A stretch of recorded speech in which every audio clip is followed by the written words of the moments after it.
Hey, it's the Empire. Don't forget to hit the like button, the subscribe button, and the bell icon for more videos. We taking over. Let's go, champ. Hit that like button, hit that subscribe button right now. Let's go. Hey, it's the Empire, Geoboxing Empire, Backshot Boxing.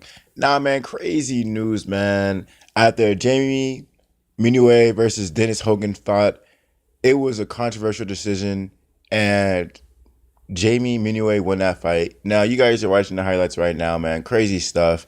Dennis Hogan fought a phenomenal fight. This fight was fought. It was fought in Arena Monterrey.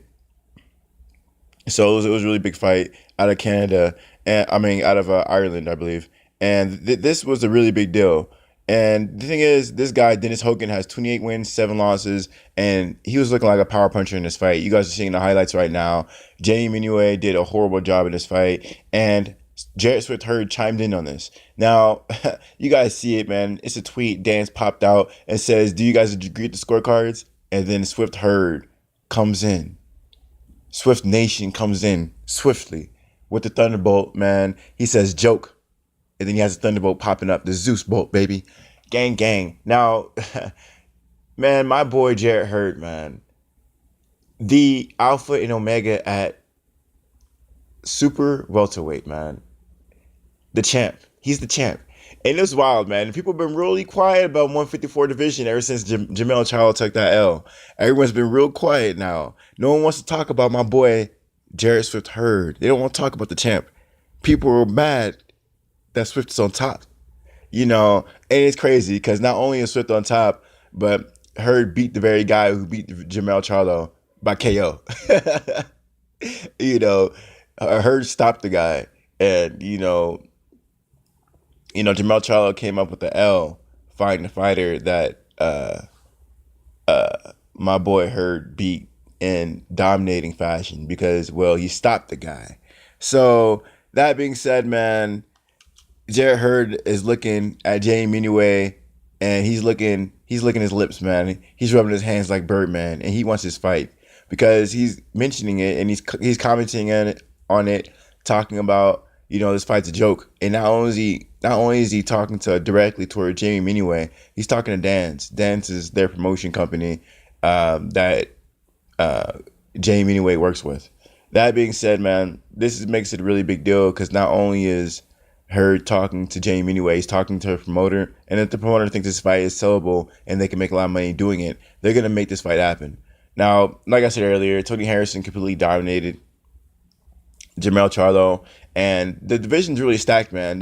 People don't get enough credit to the 154 division. It's more stacked than what you think, based on this fight alone that is passed with Jamie Munguia and Dennis. It could have easily went to Dennis. This fight could have easily went that way because Jamie Munguia was really ineffective in this fight and was getting outboxed for long periods of time, and he couldn't really land anything clean or effective. And like I said earlier, he made Dennis look like a power puncher in this fight. He was landing the cleaner shots. He was more efficient in his punch output.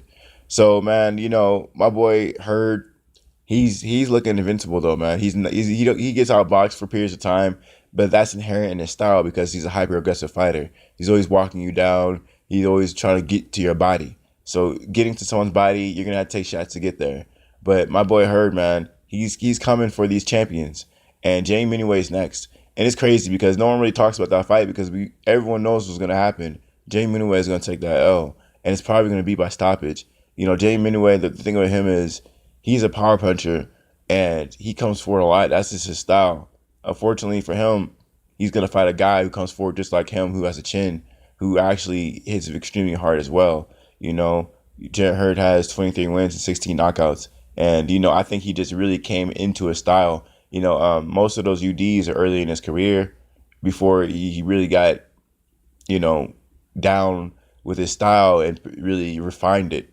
Now that Hurd's at this level now, I think his style is basically refined. He really can't do much more at this point. Well, box a little better, maybe work a bit on his defense. But as far as Jarrett Hurd's real style, it's like it reminds me of a Paul Williams. He's walking you down, he's bullying you to the body. He can use his height, but he prefers to just bully you.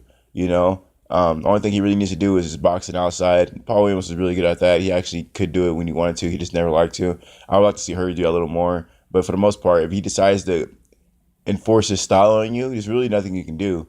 Ask Erislandy Lara. You know, he tried to. It doesn't matter how great you box you on the outside. If Hurd decides to collapse the pocket on you, it's a wrap.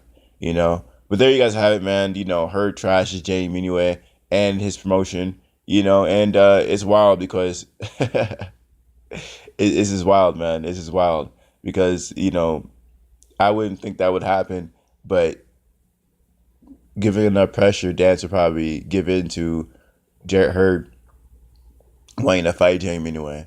So, man, this is a big deal. Let me know how you guys feel about Hurd's comments, man. Call it a joke scorecard, you know, robbery. You know, let me know how you guys feel about it, though. Like, comment, subscribe. This is the Empire. Geobusting Empire. Peace.